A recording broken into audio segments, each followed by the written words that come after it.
کہتے ہیں طوطوں کے ایک جوڑے کا گزر کسی ویرانے سے ہوا۔ ویرانی دیکھ کر طوطی نے طوطے سے پوچھا، یہ گاؤں اس قدر ویران کیوں ہے؟ طوطے نے کہا، لگتا ہے یہاں سے کسی الو کا گزر ہوا ہے۔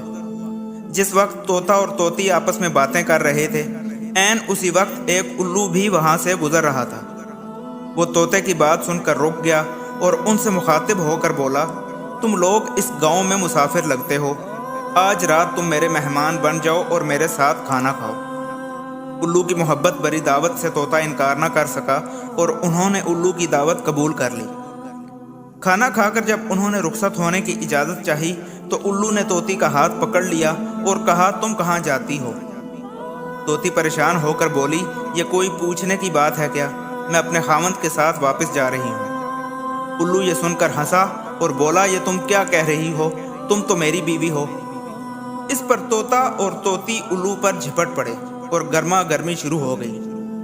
دونوں میں جب بحث و تکرار زیادہ بڑھی تو الو نے طوطے کے سامنے ایک تجویز پیش کرتے ہوئے کہا، ایسا کرتے ہیں کہ ہم تینوں عدالت جا کر یہ مقدمہ قاضی کے سامنے پیش کرتے ہیں، پھر قاضی جو فیصلہ کرے وہ ہمیں قبول ہوگا۔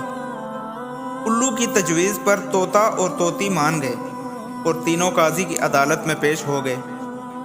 قاضی نے دلائل کی روشنی میں الو کے حق میں فیصلہ دے کر عدالت برخاست کر دی۔ طوطا اس بے انصافی پر روتا ہوا چل دیا تو الو نے اسے آواز دی اور کہنے لگا، بھائی اکیلے کہاں جاتے ہو؟ اپنی بیوی کو تو ساتھ لے جاؤ۔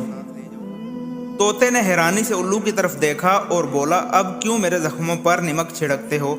یہ اب میری بیوی کہاں؟ عدالت نے تو اسے تمہاری بیوی قرار دے دیا ہے۔ الو طوطے کی بات سن کر نرمی سے بولا، نہیں دوست، طوطی میری نہیں تمہاری ہی بیوی ہے۔ میں تمہیں صرف یہ بتانا چاہتا تھا کہ بستیاں الو ویران نہیں کرتے، بستیاں تب ویران ہوتی ہیں جب وہاں سے انصاف اٹھ جاتا ہے۔